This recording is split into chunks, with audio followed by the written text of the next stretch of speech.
खूप लोकांचं म्हणणं आहे की ताई तू आता व्हिडिओ शूट का नाही करत आणि व्हिडिओ अपलोड का नाही करत. तर आम्ही कोल्हापुरी चॅनलवर सध्या तरी मी व्हिडिओ अपलोड करायला सुरुवात केलेली आहे.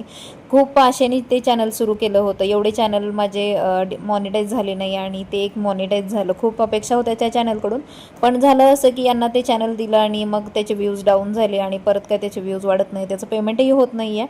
तर म्हटलं की थोडे दिवस त्याच्यावर व्हिडिओ टाकून बघूया, म्हणून सध्या त्या चॅनलला वेळ देत आहे. आणि सध्या तरी ना भरपूर लोकांचं म्हणणं आहे की मग या चॅनलवर व्हिडिओ का नाही टाकत. तर सध्या मी स्वयंपाकाची कामं करते, बाहेर दुसऱ्यांच्या घरी जाऊन स्वयंपाक बनवते.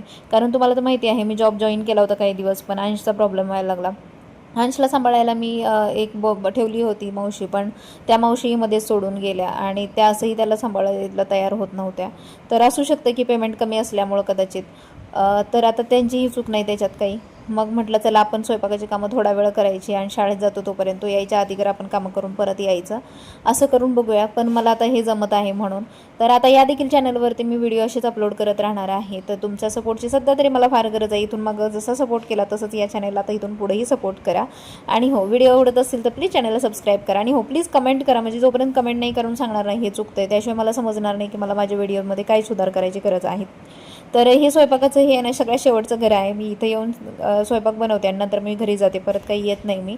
तर मला आता हे काम करायला खूप आवडते. तर तसं तर आम्ही कोल्हापुरी चॅनलवर आपल्याला मला फारच असे निगेटिव्ह कमेंट येतात की बाई गं स्वयंपाकाची कामं करते नोकरी वगैरे सोडून, आणि मग कशाला कॉलेज वगैरे नंतर करायचं नाटक केलं. पण म्हणतात ना वेळेनुसार बदलावं लागतं, तसं मला आता वेळेनुसार मी पण स्वतःला बदललेलं आहे. आज माझ्या हाताचं मनगट फार दुखत आहे, त्यामुळे आज केस वगैरे विंचारलेले नाहीत, कशी कामाला आली. तर इथे ना फुलके बनवते. इथल्या लोकांना सगळे शक्यतो हे लोक सगळेच फुलके खातात. तर खरं तर फुलके छान लागतात असं मला वाटतं. तर फुलके मी ठेवले डब्यामध्ये, त्यानंतर त्याच्यावर टिश्यू पेपर मस्तपैकी झाकून ठेवला. नंतर घरी जाताना ही किचन आवरायची जबाबदारी पण माझी असते. तर छानपैकी असं जेवण बाजूला काढलं. आतापर्यंत जसं सपोर्ट केला तसं इथून पुढेही करा. तोपर्यंत बाय बाय. आता मी किचन आवरते.